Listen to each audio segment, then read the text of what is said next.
मदीने की फिजा उस दिन कुछ और ही थी। आसमान पर जैसे सन्नाटा उतर आया था। हवा में ना वो पुरानी रौनक थी, ना वो सुकून जो हमेशा मदीने की पहचान रहा। एक अजीब सा बोझ हर दिल पर था, जैसे शहर की दीवारें भी किसी आने वाले गम का इंतजार कर रही हों।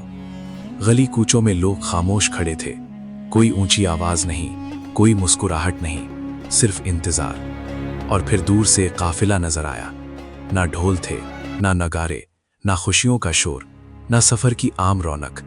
बस झुके हुए सर, बस थकी हुई निगाहें, बस आंसुओं से भीगी हुई पलकें। किसी ने आहिस्ता से पूछा, मदीने में ये कैसा काफिला आया है? किसी और ने जवाब दिया, ये कोई आम काफिला नहीं, ये गम का काफिला है। ये उस जुदाई का काफिला है जिसकी मिसाल इंसानियत की तारीख में नहीं मिलती। ये वो काफिला है जिसके सर से रहमत का साया उठ चुका है। काफिले के बीचों बीच एक बेटी थी, सर ढका हुआ, निगाहें जमीन पर, होंठ कांप रहे थे, कदम लड़खड़ा रहे थे, और दिल बार बार यही कह रहा था, ऐ अम्मा, मदीने में ये कैसा काफिला आया है?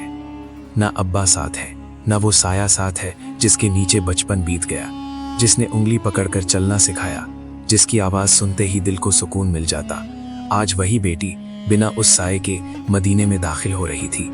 हर कदम पर यादें जिंदा हो रही थी। वो गलियां जहां से गुजरते हुए रसूल मुस्कुराया करते थे, वो रास्ते जहां सहाबा अदब से नजरें झुका लिया करते थे, आज वही रास्ते आंसुओं से भीग रहे थे।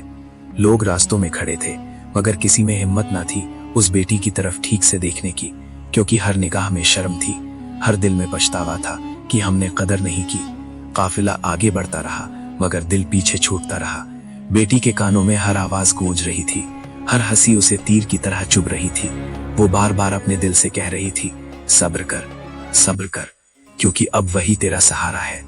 फिर काफिला उस जगह पहुंचा जहां हर मुसलमान का दिल धड़कता है, जहां सजदे अपने आप छुप जाते हैं, जहां आंखें नम हो जाती हैं। मगर आज उस जगह पर भी गम की चादर तनी हुई थी। बेटी की आंखों से आंसू बह निकले और उसके लबों से निकला, ऐ अम्मा, आज मदीना भी सूना लग रहा है। अब्बा के बिना हर दीवार अजनबी लग रही है, हर गली वीरान लग रही है। वो बेटी याद करने लगी वो लम्हे जब उसके अब्बा सफर से लौटते थे और सबसे पहले उसे ढूंढते थे। वो लम्हे जब उसके अब्बा उसकी पेशानी को चूमते थे। वो लम्हे जब उसकी तकलीफ पर अब्बा का दिल कांप उठता था। आज वही बेटी उन लम्हों को सीने में दबाए खड़ी थी। काफिला रुका, मगर वक्त नहीं रुका। बेटी ने कब्र की तरफ देखा और दिल में कहा, ऐ अम्मा, जिस साए में हमने जिंदगी सीखी, आज उसी साए को मिट्टी उड़ा दिया गया। आज हमें सब्र का इम्तिहान दे दिया गया।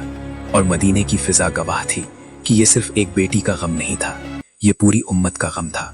क्योंकि जिसने इंसानियत को जीना सिखाया, जिसने रहमत बनकर दुनिया में कदम रखा, आज उसकी जुदाई ने हर दिल को तोड़ दिया था। सहाबा की आंखों से आंसू थम नहीं रहे थे, मस्जिद की दीवारें भी खामोशी से सब कुछ देख रही थी, और बेटी का दिल बस यही कह रही थी, ऐ अम्मा, अगर आज अब्बा की आवाज सुनाई दे जाती, अगर आज वो पेशानी पर हाथ रख देते, तो शायद ये दर्द कुछ कम हो जाता। मगर अब सब्र ही आखिरी रास्ता था। काफिला धीरे धीरे बिखर गया, मगर उसका असर सदियों तक रहने वाला था।